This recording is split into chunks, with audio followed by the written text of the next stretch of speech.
Então agora partindo para taxa de abertura, que é uma das que mais costumam ter problemas, né, aqui nesse ponto a gente não está mais discutindo a entrega, a pessoa recebeu o seu e-mail, por que que ela não abriu, né. Então, para começar, vamos entender, né, conhecer quais são, os fatores que influenciam na taxa de abertura.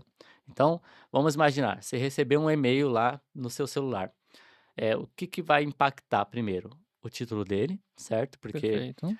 seja você no computador ou no celular, a primeira coisa que você vai ver do e-mail é justamente o título, é o que aparece com maior destaque e tudo mais. Uhum. Tem uma coisa também que impacta bastante, que é o pré-header, caso ele tenha, né, que seria aquele textinho que vem depois do título, que às vezes aparece, às vezes não aparece, depende do provedor que você usa, mas, aparece o título do e-mail, aparece esse textinho, aparece também o sender do e-mail, Sim, isso é muito importante. extremamente importante. Então vamos supor que você tenha lá o exemplo que a gente usou, né, loja de celular. Você pode usar como nome do sender loja de celular, é simples, é o nome da sua marca, tem muita gente que usa, não tem nenhum problema quanto a isso. Ou você pode tentar fazer uma coisa que está bem na tendência, que é tentar humanizar. Uhum. Então você acaba, ou criando um personagem fictício, ou pegando alguém da sua equipe, né, geralmente o responsável pelo e-mail, ou até mesmo você que é o dono, né, a pessoa que tenha mais autoridade ali, de preferência. E você coloca como se fosse ela enviando o e-mail para você. Então, essas marcas que o criador da empresa é muito conhecido, muito forte, né, que a gente chama de founder-led growth, né, então, a Virgínia, por exemplo, que ela tem a marca dela que é a WePink.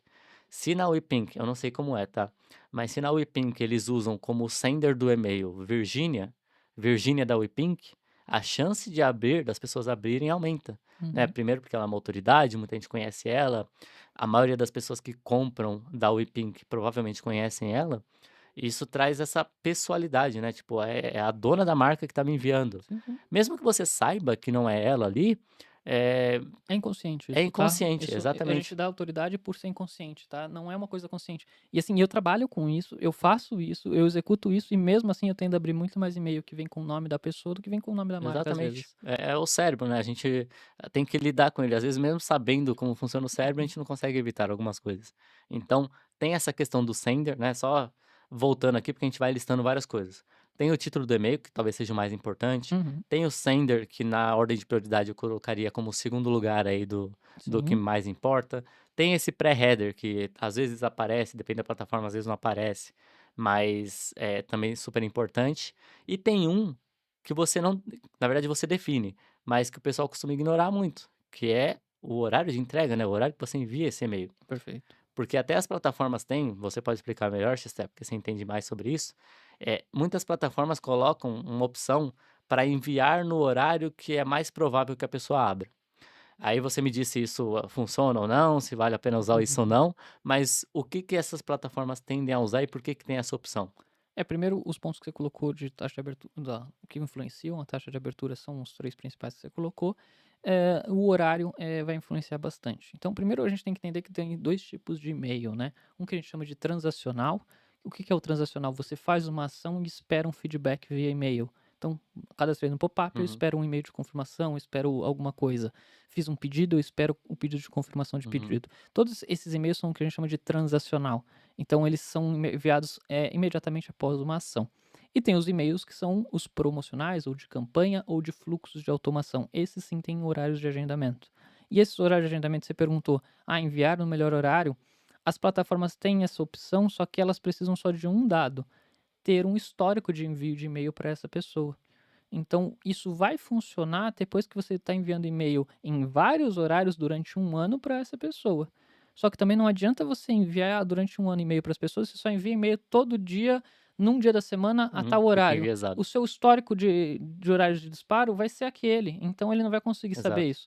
Então é um jogo que você tem que pesar na sua balança, vale a pena ou não vale a pena para fazer. Para mim nunca valeu a pena fazer, tá? Eu nunca consegui, numa operação, falar pro dono ou para quem é o responsável: "Olha, eu vou disparar e-mail durante um ano em horários aleatórios, para mim coletar dados, para depois saber qual que é o melhor horário da pessoa, abrir". Então nunca consegui fazer isso, se você conseguir fazer, bom, tá, seria o ideal, Mas tem uma outra coisa que é da psicologia humana, que as pessoas tendem a mudar o comportamento.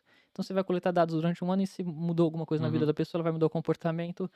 Não sei até que ponto. Nunca se esqueça que tudo que a plataforma te dá automática, ela é baseada em dados, né. Então a gente fala uhum. até as próprias LLMs agora, as IAs, tudo, você precisa de muito dado. Então quando você precisa de muito dado de uma pessoa, é muito difícil. Por mais que você Sim, monitore ela hoje 24 horas por dia com a questão do celular, é difícil ainda você ter todos os dados de comportamento dela. sim. É exatamente o que acontece, por exemplo, com o teste AB, né, se você tem uma base pequena, às vezes um teste AB não vale a pena você fazer, porque qualquer coisa que mude ali pode enviesar muito, né, baseado em poucas Perfeito. informações. E uma coisa, eh, também falando sobre essa parte de horário, eh, é próximo do que acontece também com criação de conteúdo, né. As plataformas costumam te mostrar o horário mais ativo das pessoas que assistem seus conteúdos. Uhum. Só que principalmente se você tem menos visualizações, eh, e tudo mais, elas sempre vão mostrar o horário que você postou, porque é o horário que apareceu lá, o horário que as Sim. pessoas que seguem você com, sei lá, sino ativado, as mais ativas, vão receber e já vão assistir, Uhum. então fica enviesado.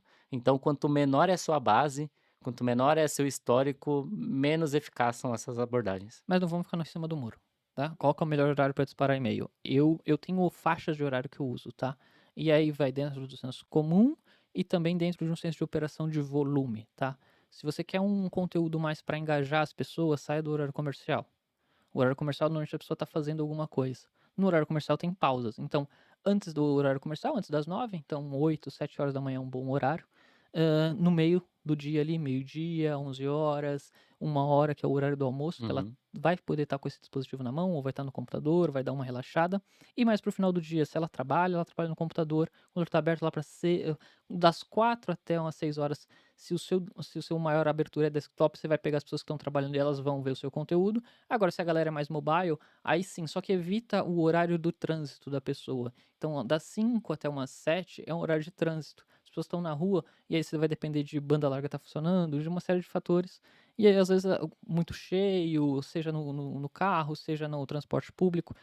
Eu evito esse horário, aí eu coloco sempre para depois. Então, depois das 19, eu uso como um bom horário para disparo. Então, 7, 8 horas da manhã, entre 11 e meio-dia ali, e 7, 8 horas da noite. São uhum, bons horários. O que você tem que fazer é criar hábitos, né? Porque se a pessoa começa a receber a sua comunicação naquele dia da semana, naquele horário, ela começa a se habituar a saber que vai ter aquilo. Não é à toa que o jornal da manhã tá sempre no mesmo horário, o jornal da hora do almoço uhum, no mesmo horário, a novela é no mesmo horário.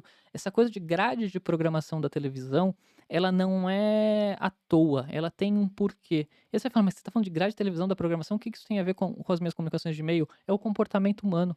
A gente está acostumado com uma rotina de 24 horas, a gente está acostumado que a gente levanta cedo, sai, faz isso, faz aquilo.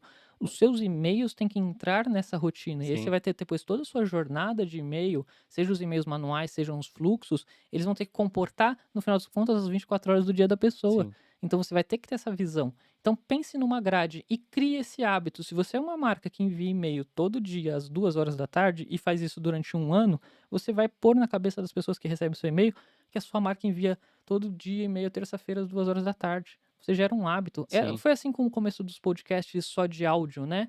Então, o Jovem Nerd, que foi o maior podcast que a gente já teve no Brasil, eles sempre lançavam um podcast à sexta-feira, tal horário. uhum, Então, ele criou esse hábito que a sexta-feira saía o podcast deles. Mesma coisa, o Jô Soares passa na televisão, agora é o Danilo Gentili que tá no ar. Mas você vê que eles mantêm sempre o mesmo horário, do mesmo jeito, sim, mantém anos a mesma programação, 10 anos fazendo, 20 anos fazendo a mesma coisa. É para gerar o hábito. Então, o e-mail marketing também é uma geração de hábito da sua marca. Você sabe que a marca X faz tal ação. E quanto melhor você conseguir se diferenciar na sua categoria, de acordo com o seu público, melhor. sim, Então, a gente estava no mercado financeiro, todo dia tinha abertura de mercado às 8 horas e tinha um pré-mercado e depois tinha uma abertura de mercado às 10. Então mudou a horário de abertura de mercado, passava para as 9, sabia que ia ter o nosso e-mail às 9. Então nós éramos a newsletter de abertura de mercado. uhum. Então, você tem que criar esse hábito dentro do seu segmento. Sim. E aí vai variar bastante de acordo com o segmento, né, e também de acordo com o produto, porque vamos supor que você vende um produto que ele ajuda a tratar a insônia, por exemplo. Às vezes faz sentido você mandar um e-mail de madrugada, você vai pegar justamente as pessoas que estão acordadas, estão com aquele problema que seu produto resolve. Uma boa Então, sacada. uma coisa que a gente está trazendo aqui, a gente sempre traz em praticamente todos os podcasts, você tem que entender muito bem o comportamento humano e principalmente o comportamento de para quem você vende. Porque se você entende isso, você consegue exatamente encontrar qual é a melhor forma de anunciar seu produto, de fazer suas comunicações, tudo vai ficar mais fácil uma vez que você conhece a sua marca, conhece seu produto, conhece quem compra o seu produto e, enfim, você tem que sempre estar buscando isso. Eh, Agora uma coisa bem interessante, né, a gente falou dessa questão do horário bastante, mas e o título que costuma ser o principal, né? O que que a pessoa costuma errar bastante, né? O que que o pessoal costuma errar bastante nos e-mails, nos títulos de e-mails que as pessoas veem aquilo e não clicam? Quantidade de caracteres. A gente mudou o comportamento, hoje mobile, né, o celular é o maior meio das pessoas consumirem conteúdo, e às vezes a pessoa ela acha que que ela tem que acertar muito no título, e ela escreve aquele título com mais de 200, letras e corta no meio uma palavra e não dá sentido Uhum, nenhum. Então a quantidade de caracteres, por incrível que pareça, é o maior erro hoje. Você tem que ir em 55 a no máximo 75, que são alguns aparelhos que conseguem, mas vamos ter os 55 como corte. Caracteres, você passar sua mensagem é difícil, porque pensa, um tweet antigamente, ou agora o uhum, X, eram 125 caracteres, já era difícil você resumir, que era mais ou menos o tamanho de um assunto de e-mail, tá? Não é sim. uma coincidência. Agora você tem que ter em 55 caracteres, você tem que conseguir passar sua mensagem. É muito difícil. E assim, o exercício que eu faço é: faça o assunto, eu vou lá e transformo 55 caracteres, vamos pôr isso para você que é empreendedor, mas não sei nem que é caractere, são 4 a 5 palavras. Em 4 a 5 palavras você tem que conseguir passar a ideia do seu e-mail. Mais do que isso, ele já corta. Uhum, Então, de 4 a 5 palavras, são poucas mesmo essas palavras. Só que aí você tem que ir refinando a sua comunicação para pegar isso. E tem horas que você vai acertar, tem horas que você vai errar. A questão é você não parar de fazer e não parar de olhar para ela. E não quer dizer que ela vai ser o seu salvador. Não é que um assunto arrebatador, porque às vezes uma taxa de abertura 5, 10% a mais pode te ajudar, pode trazer um bom resultado, mas é muito mais a média que você faz. sim. É melhor você fazer Constância.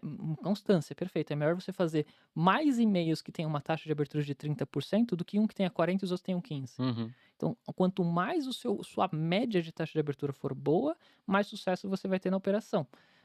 Mas é isso, é acertar nas 4, 5 palavras que vão no começo. Isso daí é o que mais erram. Se você conseguir acertar isso, e tem que ser interessante. Às vezes, quando a gente está operando ali, a gente faz muito e-mail, a gente faz muita comunicação, mas a gente não esquece que na outra ponta a pessoa está vendo uma vez só, Uhum. 2 vezes. Então, o que faria você? Aí você tem que inverter, né? Você tem que sair da operação e sentar como usuário, como cliente. O que faria você abrir aquele e-mail sem ser apelativo? A gente vai usar e-mails apelativos? Vamos. Datas apelativas, Black Friday, promoção, Sim. Dia das Mães, essas coisas não precisa. Uma palavra já resolve. Especial Dia das Mães, especial Dia dos Pais.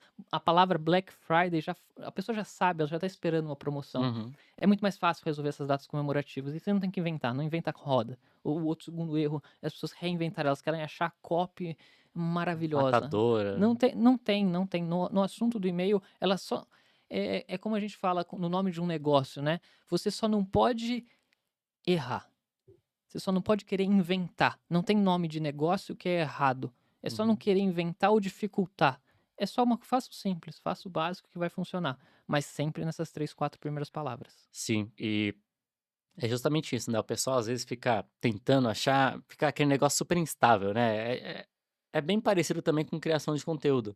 Você tem aquele criador que ele vai criar vários conteúdos, aí vai ter um conteúdo que vai explodir, mas logo depois os próximos conteúdos vão ser a mesma média de antes. Então o que que você tem que estar encontrando, né. Primeiro, você tem que aprender com o que você está fazendo, né. Cada e-mail que você dispara é uma oportunidade de você testar alguma coisa 1% diferente que você consegue fazer 1% melhor. Então, putz, hoje eu disparo o e-mail com títulos, com letra minúscula. Deixa eu testar um e-mail com letra maiúscula. Aí você vai, testa, putz, foi melhor. Aí deixa eu ver se isso se mantém ao longo do tempo. Se manteve, beleza.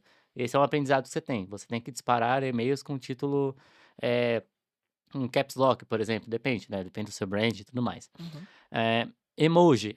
Para minha marca eu coloquei emoji, emoji funcionou super bem, então mantenha os emojis. Não funcionou, então você tira os emojis, sabe? Não é uma coisa assim, você não está cumprindo tabela, você está usando aqueles títulos de e-mail como oportunidades de você testar alguma coisa um pouquinho diferente, nunca super diferente, tá? Senão você perde a base. Mas sempre um pouquinho diferente, porque quando você testa algo um pouquinho diferente, você pode ver uma melhoria, aí você testa de novo, opa, a melhoria se manteve, beleza. Você deixa aquilo como aprendizado e daqui 3 meses você vai estar disparando e-mails super melhores do que os que você disparava antes. Esse ponto que você falou é o teste, né? O teste, e aí, olha, já testei muita coisa, e o que eu descobri testando muita coisa é que o fato de fazer o teste melhora a média. Sim. Então não é que fazendo o teste eu descobri qual que era o melhor, é que por fazer teste, então em teoria se eu mandasse um e-mail com um assunto, agora eu mando um e-mail com 2 e agora dá para mandar até 3 assuntos, por estar mandando 3 assuntos, eu tô pegando uma média melhor, eu diluo o meu risco, Uhum. porque eu tô pegando pessoas com intenções diferentes, momentos diferentes, a minha base é muito homogênea, então às vezes você tem isso, isso acontece. Então o fazer o teste, puxa a média para cima. Então isso é importante, fazer teste ajuda a puxar a média. Às vezes não vai ajudar você a achar a fórmula mágica, mas vai ajudar você a puxar a sua média. Então só de Sim. fazer o teste já puxa a média. Claro, assunto de e-mail é um assunto para um podcast inteiro para a gente pegar, discernir cada coisa, para cada comunicação, para cada fluxo. A gente consegue falar muita coisa, mas o principal, você quer fazer, você está aí no seu negócio, você opera, você tem uma pessoa só que opera, você ainda está estruturando essa área, é isso. Quantidade de caracteres, achar o seu tom de voz, achar a sua forma de comunicação, porque no final das contas você já está na caixa de e-mail da pessoa, a pessoa já recebeu o seu e-mail. A única Uhum. coisa que ela tem que identificar é: "Ah, da onde que está vindo? Quem que tá me mandando isso? Eu queria receber isso? Eu Uhum. não queria receber?". Então é mais ou menos por aí, e aí você consegue, ter bons resultados com isso. E para você ter um parâmetro aí, taxas de abertura varia muito de mercado, varia muito da lista de e-mail, cuidado com prints da internet, pessoas que falam que tem taxas absurdas e pessoas que falam que tem taxas horríveis, mas dentro de uma média aí de 15% a 30% é uma taxa boa de abertura de e-mail.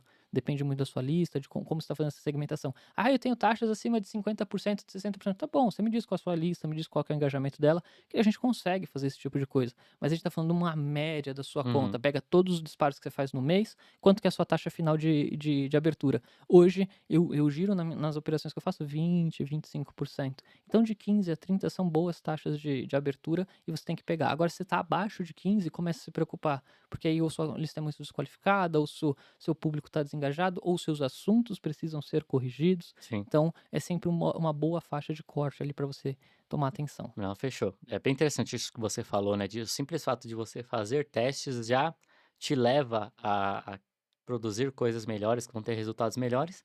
Tem o motivo que você falou de diluir o risco e tudo mais, e tem o motivo de que se você está testando, você está buscando melhorar. Então só a intenção de você estar buscando melhorar, buscando o que funciona melhor para o seu público, lembrando que procure evitar esse viés de tipo: "Ah, eu quero tornar as coisas melhores para mim". Não, você quer tornar as coisas melhores para quem compra de você, Uhum. né, para não ficar isso. Então, sempre teste, porque já é uma coisa bem interessante. E no nosso desafio que tem todo o podcast, aí eu vou contar uma historinha antes do desafio, que é sobre essa coisa de fazer até você chegar no melhor modelo, mas fica para o nosso desafio do final do Boa, podcast. bem interessante. Ó, gerando antecipação aqui, ó, o cara é marqueteiro. Uhum. Vamos então para a próxima taxa que é super, super importante, que é a taxa de clique. Então nós falamos até agora da captação de leads, que é as pessoas para quem você vai disparar esses e-mails. Como melhorar a sua taxa de entrega, ou seja, as pessoas receberem seus e-mails na caixa de entrada delas. E quando eu digo caixa de entrada, é a caixa principal, não spam nem promoções. E falamos também sobre a taxa de aberturas, que das pessoas que recebem seus e-mails, quantas delas clicam para abrir ele.